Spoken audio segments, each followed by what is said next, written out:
veuille ou non, ici, nous, les francophones du Nouveau-Brunswick, nous, les francophones de la ville de Moncton, nous ne sommes pas respectés. Ils se moquent de nous, les Anglais, c'est-à-dire, au moins, la minorité dominante chez les Anglais. Ils se moquent de nos revendications, ils se moquent de nos droits, ils se moquent de notre existence.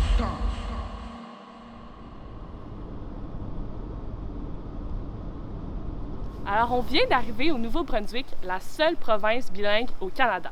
Environ un tiers de la population a le français comme langue maternelle, que ce soit de familles francophones ou exogames, dans ce cas-ci veut dire bilingue.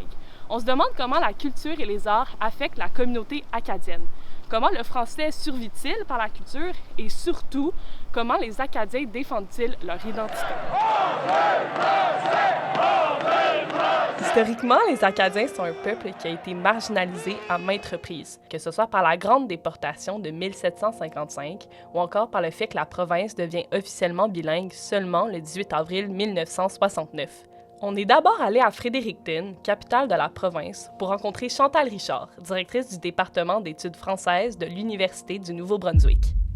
Je suis Chantal Richard, je suis professeure ici au département d'études françaises. On sait qu'en 1755 jusqu'à 1763, il y a eu la déportation des Acadiens. Gros événement traumatique, collectif, qui a presque éliminé le peuple acadien. C'est vers le milieu du 19e siècle qu'on commence à nouveau à enseigner le français au Nouveau-Brunswick. Et le théâtre, comme par hasard, était à nouveau le genre le plus populaire. Et là, on peut vraiment parler de plusieurs pièces, une émergence d'une littérature vraiment nationale.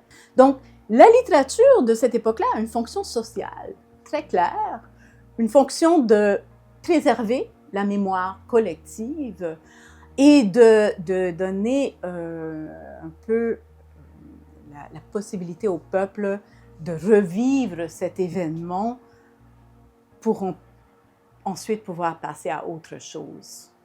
Mais est-ce qu'aujourd'hui les combats sont les mêmes? Pour répondre à la question, on est allé à la rencontre de différents artistes et gens de l'industrie afin d'avoir un regard plus contemporain sur le sujet. C'est une situation très angoissante. On ne sait pas si on est acadien, si on peut parler français. On essaye bien, mais on n'arrive jamais à traduire ce que l'on voudrait écrire ou dire. On ne peut pas le faire. Alors, c'est quoi? On n'est pas la personne qu'on aimerait qu'on est en réalité. On ne peut pas la refléter. Comment on doit la refléter? C'est en parlant et en écrivant, puis on ne peut pas le faire.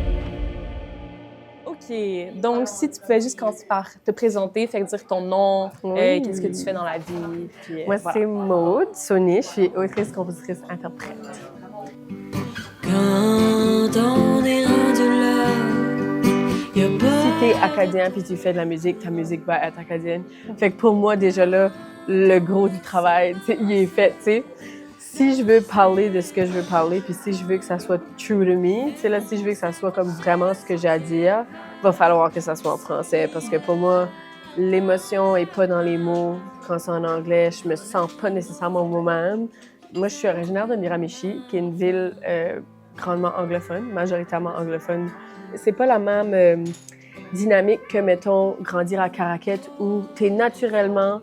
Tu vas à l'épicerie, tu parles en français. Moi, l'épicerie, c'est en anglais, les sports, c'est en anglais.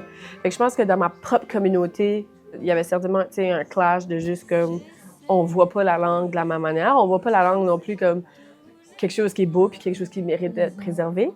Et c'est dans cette tension que l'art se produit, que ce soit la littérature ou l'art visuel. C'est dans cette tension, ce besoin, ce désir de défendre notre langue, notre culture, que l'on crée. La culture fait partie, c'est comme une immense partie de l'identité acadienne, c'est la culture.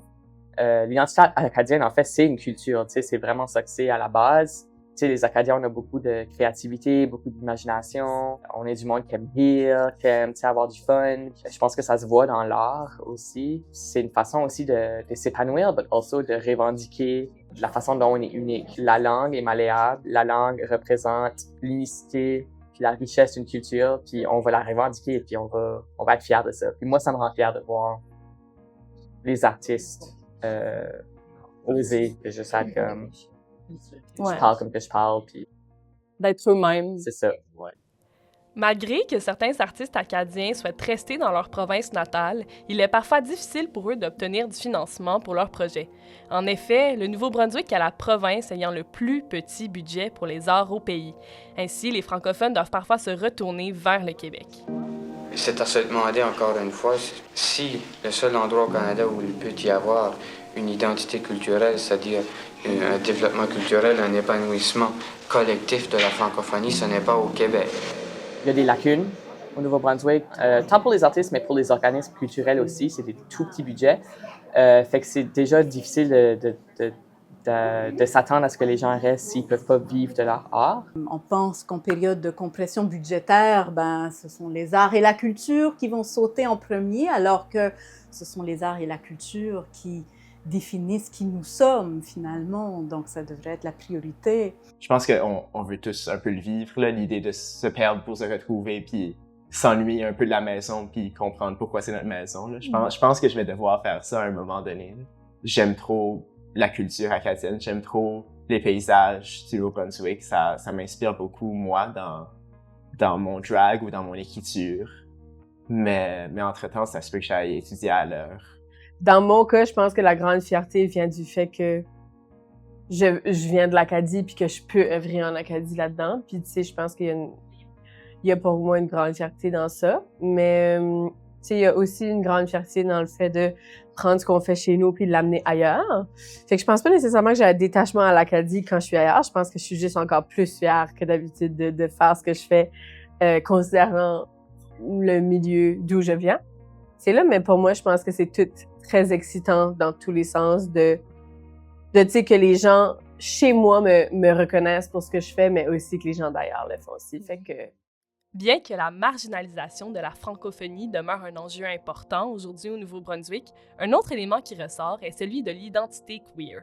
Selon les gens qu'on a rencontrés, cette dernière s'associe étroitement aux luttes acadiennes, notamment par le combat identitaire qui les joint. Avant même de savoir que j'étais queer, que j'étais transgenre, j'avais déjà un peu comme cette notion d'être fier de qui ce que j'étais à cause de ma francophonie. Puis je pense que les deux comme cohabitent bien. La façon dont beaucoup d'entre nous on vit notre Acadie, c'est avec une approche queer. C'est comme on déconstruit la langue, on suit pas les règles, on suit pas les normes. Fait que oui, quand on parle de queerness puis d'Acadie, il y a comme quelque chose qui se mélange de façon très naturelle. Ce qui demeure, c'est un désir d'appartenir, un désir de communauté, un désir de se retrouver parmi les siens. Que ce soit, par exemple, la poésie de Zénia Gould, Des fleurs comme moi, qui parle beaucoup de l'Acadie queer. Et qu'est-ce que ça veut dire en Acadie d'être une personne trans? Et donc, il y a un désir toujours de se créer une communauté. Et je pense qu'il y a un lien quand même. Avec toutes ces découvertes, on comprend réellement l'impact majeur que l'art et la culture ont chez la communauté d'ici. Le constat général est clair, les Acadiens se sentent plus vivants quand ils créent en français. La plus powerful révélation que j'ai ever eue m'est arrivée la semaine dernière en parlant avec ma best friend Alex. J'existe. Avec les plantes qui se trempent dans l'eau, j'existe depuis maintenant. J'existe pas dans une trend, mais dans un historique si creux, si lointain, si tant, so last season à la 1604, que je pleure quand je me vois dans d'autres comme moi. Que je pleure parce que finalement je peux devenir moi. Que je pleure quand j'entends des mots dans ma langue qui me décrivent. J'existe dans mes poumons. Plus spécifiquement quand j'oublie qu'ils sont là. Plus spécifiquement quand ce que je débate l'être ou ne pas être de ma vie. Plus spécifiquement dans la rage qui m'accompagne constamment. Plus spécifiquement dans la rage puis dans les agressions qu'on me pitche dessus. J'existe même là. Je reviens.